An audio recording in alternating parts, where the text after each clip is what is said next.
And speaking of China, it's just come out that the Democratic leader and the leader of the Russian investigation, Dianne Feinstein, had a Chinese spy as her driver for 20 years. And she's leading the Russian investigation, if that's what you call it. How about leading, she's leading the Russian witch hunt. A Democrat-inspired witch hunt. And we have breaking news for you tonight. The Daily Caller is now reporting the identity of Feinstein's so-called Chinese driver. It turns out he was quite a bit more than a driver.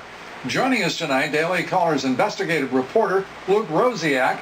Luke, great to have you with us. And this is remarkable. The identity first of the spy who worked, quote unquote, as Feinstein put it, as a driver for 20 years. This is a guy named Russell Lowe, L-E-W-E.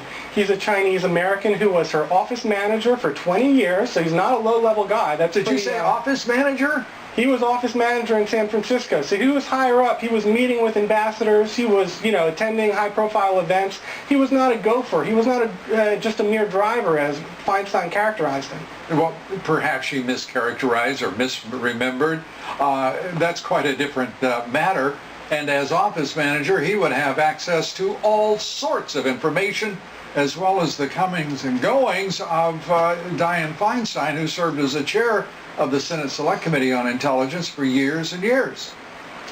Yeah, and as a driver, because that was part of his capacity, presumably, he was in a position to overhear pretty much more than anything. Right. And as you heard in Donald Trump's kind of clip, she basically shrugged about this when it came out. When the FBI told her that this guy was working with the Chinese government, she didn't tell anyone. She didn't even tell her own staff. She just let him retire. So when you look at that tweet, she says, the Chinese were approaching my guy, but I made sure he didn't work here anymore. But that De Leon guy, oh no. Working with him. And she let him, she phrased it very carefully, California, because she didn't even fire this guy. This guy retired with a pension. He is now working at what appears to me to be a propaganda outfit in San Francisco, pushing dirt on Japan.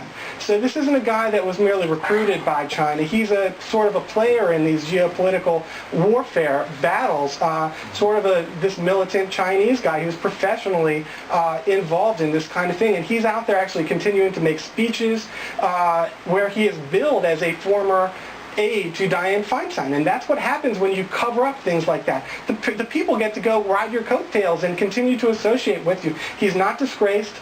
He's still out there actually meeting. He met with the Congressman Mike Honda recently. He's still associated with these Washington U.S. Marshals. He's still part of the political scene because Dianne Feinstein did not take swift action.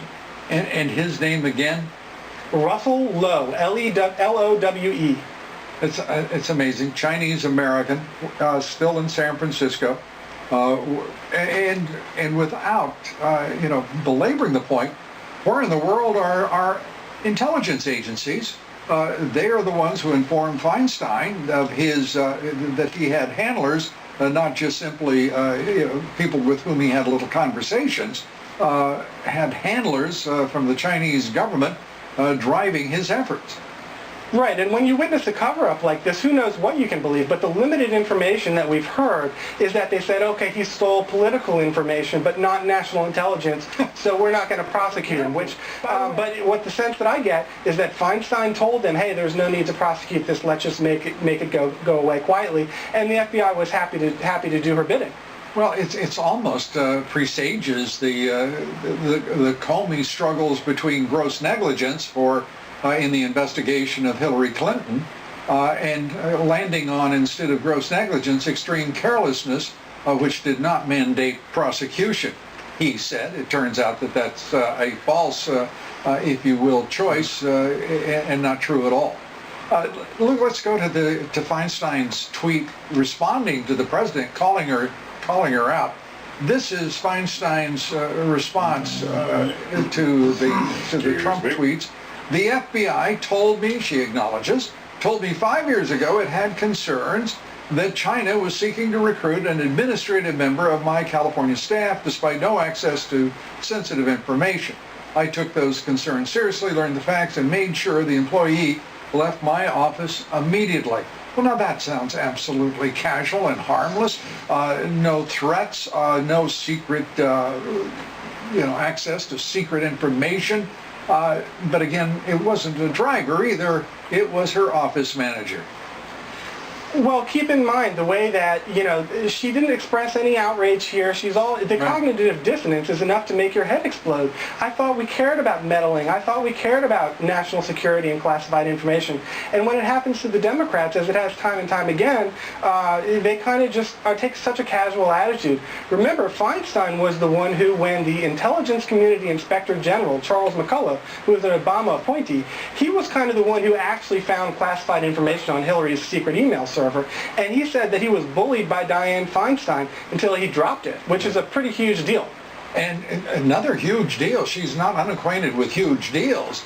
Remember, it was Senator Feinstein, as chair of the Senate Intelligence Committee, when it was discovered that John Brennan's CIA had been surveilling the committee's servers. First, he denied it.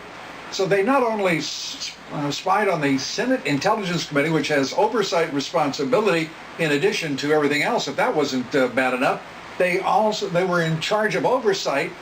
First of all, he denied doing so, then had to admit he did, and then she said, well, we're not going to prosecute anybody, despite his actions as the head of the CIA in that agency surveilling. I mean, Feinstein has a record here. One wonders why anyone listened to her when they started talking about a special counsel, for crying out loud.